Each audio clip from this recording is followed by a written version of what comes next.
Hi, everybody. My name is Dennis Mann. I'm a friend of Kristen Smart's family, and I'm going to start a new YouTube channel where I pretty much give a very in-depth overview of Kristen's case from the first day she disappeared, which was May 25th, 1996, and now here we are in November of 2018. There's a lot to go over, so I thought I'd break it down into small little YouTube videos, no more than about 4 or 5 minutes each. And when you get time, you can just, when you're out walking or whatever, you can just listen in. And I'm going to pay particular attention to label all my thumbnails, so by chapter and by subject, so you can skip around and just, I know there's going to be some times when you just want to hone in on a specific suspect or an event that happened. So it'll make it easy for you just to jump around.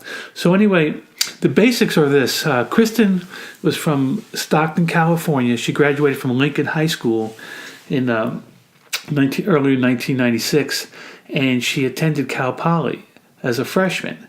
And right around Memorial Day weekend, she attended a party that was off campus, but it was basically a campus party because it was only about maybe a 15 or 20 minute walk off campus.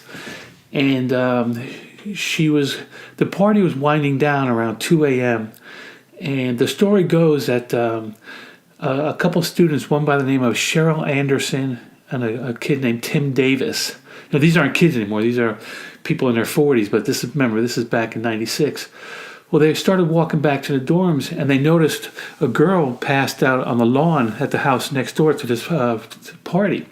And Cheryl said she didn't know her name, but she recognized that she was one of the dorm co-eds. So Cheryl did the right thing. She went over and got Kristen up on her feet and said, "Girl, let's go. I'm going to walk you back to the dorms." And so it was that on the very, very early morning hours of Saturday, May 26th, Kristen Smart, Cheryl Anderson, and Tim Davis started walking a 15 or 20 minute walk from the frat party, which is at 135 Crandall Way in San Luis Obispo, back to their dorms. And the story we're being told, I don't know if it's true or not, is that somewhere along the line, Paul Flores showed up out of the blue, and he joined the trio walking back home. Now, when you get to Cal Poly, they walk behind the rec center over to Perimeter Avenue. Tim Davis supposedly had his car. He was not a dorm student, and he had his car parked in a nearby parking lot, so he left. And that left Cheryl Anderson, Kristen, and Paul on Perimeter Avenue as they made the right-hand turn, and they walked up the incline there towards Grand Avenue, which is where the dorms were. And during this way, we're being told that Paul was hitting on Cheryl, asking her for a kiss, and Cheryl was blowing him off and everything. But when they got to Grand and Perimeter, Cheryl had to go up Grand Avenue to her dorms at Santa Maria, and that left Paul and Kristen at the intersection of Grand and Perimeter Avenue on the campus of Cal Poly, just literally yards away from their dorms. Kristen lived in Muir Hall, and Paul Flores lived in Santa Maria Hall, room 128. And that was the last Kristen was ever seen. And Paul says he walked into her dorm, said goodnight, and then he went to his dorm. That's all I know. Well, he's full of garbage. He's a liar.